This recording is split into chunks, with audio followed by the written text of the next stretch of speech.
Let me start with a question that might feel uncomfortably personal.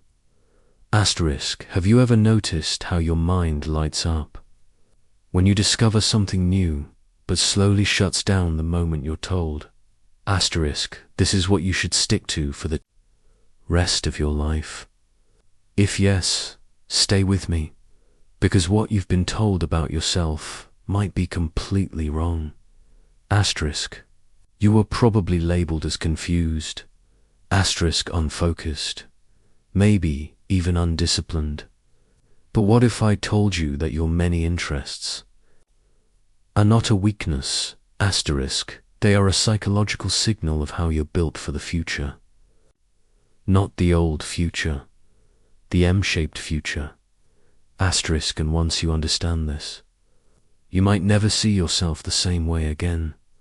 Most people grow up hearing one story, asterisk, find one thing, asterisk, master it, asterisk, don't get distracted, asterisk, depth is success. And for some people, that story works, but for others, it creates quiet shame, because deep down, they don't feel like one thing. They feel like many. They love psychology, but also business. They enjoy art, but also strategy. They're curious about technology, storytelling, philosophy, people, asterisk n. Every time they switch interests, their ego whispers, why can't you be normal? This is where psychology matters. Because the pain you feel isn't from having too many interests. It's from identity conflict. Your mind is naturally expansive, but society rewards narrow identities. And when your inner wiring clashes with external conditioning, your nervous system feels unsafe. So you try to shrink yourself. Asterisk. Here's something rarely explained. Humans don't just chase interests. We chase meaning, and meaning is tied to identity. If you grew up in an environment where approval came from performance, you learned early that being good at one thing earned safety. So when your curiosity pulls you in many directions, fear steps in. Fear of judgment, asterisk, fear of being seen as inconsistent, fear of not belonging anywhere. That fear doesn't come from reality, asterisk, it comes from conditioning, and conditioning is powerful. Now let me introduce a concept that quietly explains everything. Asterisk, the world used to reward I-shaped people, deep expertise in one narrow lane, then is shifted toward T-shaped people, one deep skill with some breadth on the sides. But the future, asterisk, the real future we are already entering, belongs to M-shaped people, people with multiple peaks of competence, not scattered, not shallow, but interconnected. And this is where people misunderstand you, asterisk, from the outside. Your interests look random, asterisk, from the inside, they are connected by one thing, how your mind sees patterns. People with many interests often have a brain wired for synthesis. Asterisk, you don't just learn things, you connect them. You see how psychology affects marketing, how storytelling shapes leadership, how human emotion drives technology adoption, how culture influences behavior. This isn't distraction, this is integrative intelligence. But here's the psychological trap.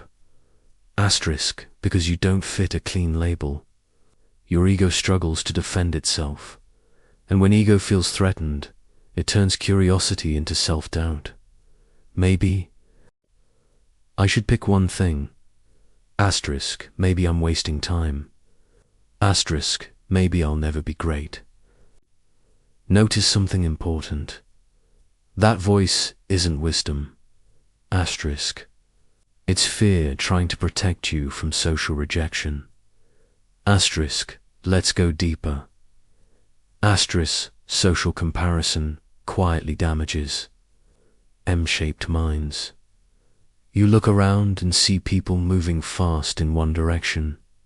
Clear titles, clear paths, clear identities. And your path feels messy. So your nervous system interprets uncertainty as danger. But psychologically, uncertainty is only dangerous when your identity depends on external validation. If you need society to approve who you are, multiple interests feel risky. But if your identity is internal, multiple interests become fuel. This is why many M-shaped people feel lost in their 20s.